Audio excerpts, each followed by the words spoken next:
محترم عازمین اکرام، یہ ویڈیو حج کے انتظامی امور کے مد نظر بنائی گئی ہے۔ مذہبی امور، اعمال و مسائل کے لیے اپنے علماء اکرام سے رابطہ قائم کریں۔ مدینہ منورہ وہ مقدس شہر ہے جو انتہائی شرف و فضیلت والا ہے اور عالم اسلام کے دو مقدس شہروں میں سے ایک ہے۔ مدینہ منورہ میں واقع مسجد نبوی میں ایک نماز کا ثواب ہزاروں نماز کے برابر ہے۔ یہی مسجد نبوی کے اندر روضہ رسول اور ریاض الجنہ ہے، جس کے بارے میں حضور اکرم صلی اللہ علیہ وسلم نے ارشاد فرمایا کہ میرے گھر اور جنت کے درمیان کا حصہ جنت کے باغوں میں سے ایک باغ ہے۔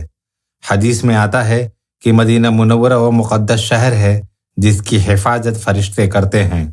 مسجد نبوی سے کچھ دوری پر عالم اسلام کی سب سے پہلی مسجد قباء واقع ہے، جہاں پر 2 رکعت نفل نماز کا ثواب ایک عمرہ کے برابر ہے۔ حج کمیٹی آف انڈیا پوری ایمانداری سے حج 2024 کو کامیاب بنانے کے لیے کوشاں ہے، مگر اس مشن کو پوری طرح سے کامیاب بنانے کے لیے عازمین حج سے بھی بھرپور تعاون کی امید کرتی ہے۔ سفر حج کے دوران آپ کا قیام 8 دنوں کے لیے اس مقدس شہر میں رہے گا۔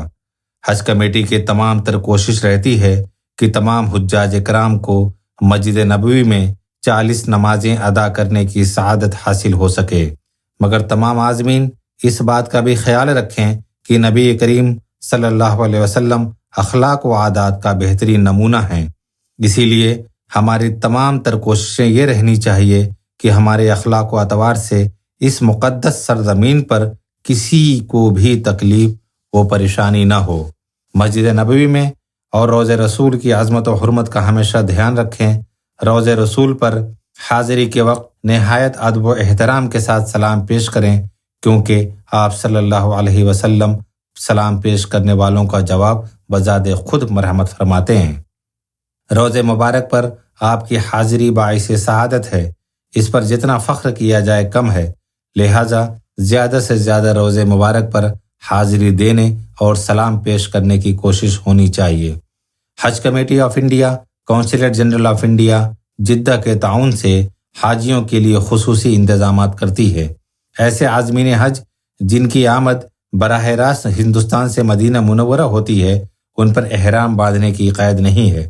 وہ مدینہ منورہ پہنچنے کے بعد اور وہاں 8 دن گزار کر مکہ مکرمہ کے لیے روانہ ہوں گے، اور اس طرح تمام عازمین حج 8 ذی الحجہ سے پہلے مکہ مکرمہ پہنچ جائیں گے۔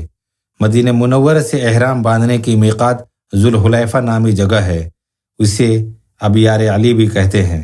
عازمین وہاں سے عمرہ یا حج کی نیت کریں۔ مدینہ منورہ میں عازمین حج کے لیے کئی برانچ آفس کا انتظام رکھا جاتا ہے۔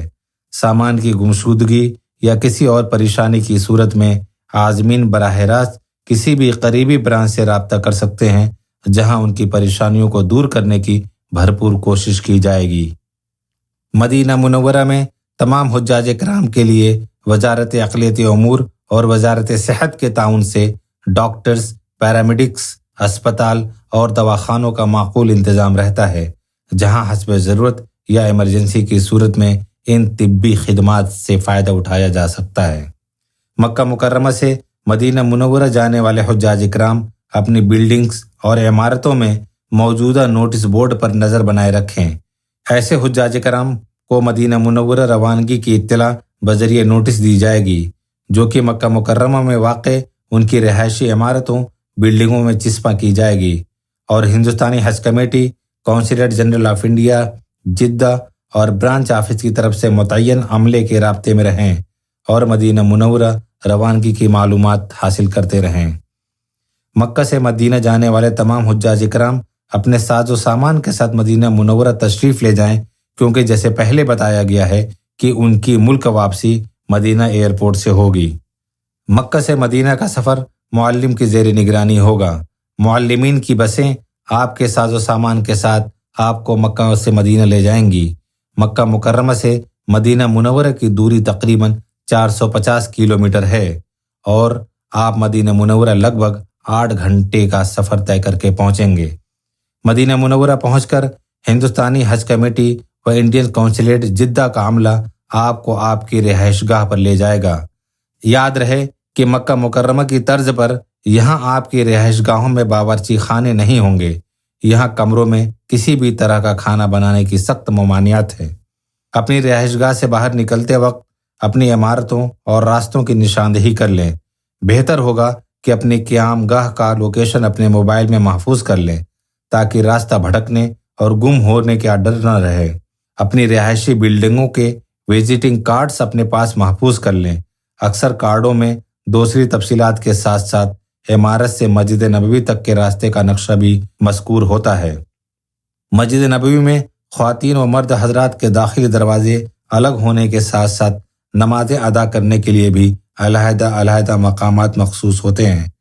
لہٰذا آپ اپنے ساتھی خواتین کے ساتھ پہلے ہی عبادت سے فارغ ہونے کے بعد ملنے کے مقام کا تعین کر لیں، کیونکہ اکثر ان مواقع پر بھیڑ بہت زیادہ ہو جاتی ہے جس سے ساتھ چھوٹنے کا خدشہ بنا رہتا ہے۔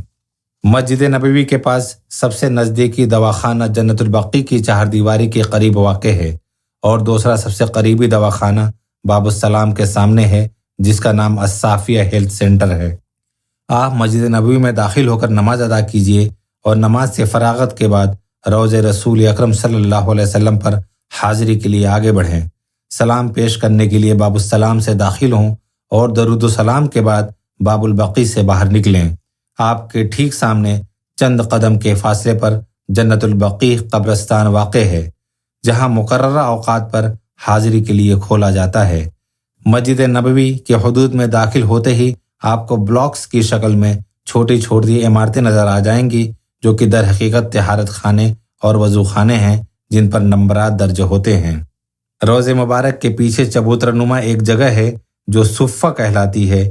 یہ وہ جگہ ہے جہاں علم حاصل کرنے کے لیے صحابہ کرام رضی اللہ تعالی عنہم اجمعین جمع ہوا کرتے تھے، اور درس و تدریس کا سلسلہ اسی جگہ ہوا کرتا تھا۔ بھیڑ اور مجمع ہونے پر صبر سے کام لیں، کیونکہ یہ نہایت ادب و احترام کے مقامات ہیں۔ ذرا سی بے ادبی آپ کو ثواب عظیم سے تو محروم رکھے گی ہی، علاوہ ازیں آپ بے ادبی کے گناہ کے بھی مرتکب ہو جائیں گے۔ حضور اکرم صلی اللہ علیہ وسلم کے حلقہ کے بعد سیدھے جانب میں حضرت ابو بکر و حضرت عمر رضی اللہ تعالی عنہما کی قبریں ہیں، لہٰذا ان کے روبرو بھی سلام پیش کریں۔ قیام مدینہ منورہ کے دوران کثرت سے روضہ رسول پر درود و سلام عرض کرتے رہیں۔ مدینہ منورہ کے کچھ تاریخی مقامات کی زیارتیں۔ مسجد نبوی، اس کا ذکر پہلے کر چکے ہیں۔ حجر مبارکہ یا ام المومنین، حضرت عائشہ صدیقہ رضی اللہ تعالی عنہا کا کمرہ مبارک ہے۔ وفات کے بعد آپ صلی اللہ علیہ وسلم کو اسی میں دفن کیا گیا، اور اس کے بعد حضرت ابو بکر صدیق اور حضرت عمر فاروق بھی یہیں پر دفن ہوئے۔ ریاض الجنہ، قدیم مسجد نبوی میں ممبر اور روضہ اقدس کے درمیان جو جگہ ہے وہ ریاض الجنہ کہلاتی ہے۔ حضور اکرم صلی اللہ علیہ وسلم کا ارشاد ہے کہ میرے گھر اور میرے ممبر کے درمیان کی جگہ جنت کی کیاریوں میں سے ایک کیاری ہے۔ ریاض الجنہ کی شناخت کے لیے یہاں سفید سنگ مرمر کے ستون ہیں، اور ان ستونوں کو استوانہ کہتے ہیں۔ ان ستونوں پر ان کے نام بھی لکھے ہوئے ہیں۔ ریاض الجنہ میں نمازیں ادا کرنا زیادہ ثواب کا باعث ہے، نیز قبولیت دعا کے لیے بھی خاص مقام ہے۔ جنت البقیع مدینہ منورہ کا ایک قدیمی قبرستان ہے، اور جبل احد مسجد نبوی سے تقریباً 3 میل کے فاصلے پر یہ مقدس پہاڑ واقع ہے، جس کے متعلق حضور اکرم صلی اللہ علیہ وسلم کا ارشاد ہے، احد کا پہاڑ ہم سے محبت کرتا ہے اور ہم احد سے محبت کرتے ہیں۔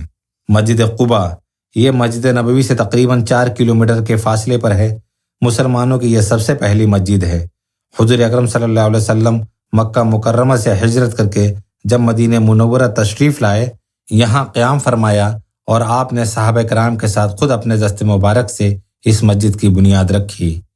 حضور صلی اللہ علیہ وسلم کا ارشاد ہے کہ جو شخص اپنے گھر سے نکلے اور مسجد یعنی مسجد قباء میں آ کر 2 رکعت نفل نماز پڑھے تو اسے ایک عمرہ کے برابر ثواب ملے گا۔ مسجد جمعہ، حضور اکرم صلی اللہ علیہ وسلم نے سب سے پہلے اسی مسجد میں جمعہ ادا فرمایا تھا۔ یہ مسجد قباء کے قریب واقع ہے۔ مسجد قبلتین، اس مسجد میں ایک نماز 2 قبلوں کی طرف ادا کی گئی تھی، اس لیے اسے مسجد قبلتین کہتے ہیں۔ مساجد 7، یہ مسجد فتح غزوہ خندق یا غزوہ احزاب کے نزدیک واقع ہے۔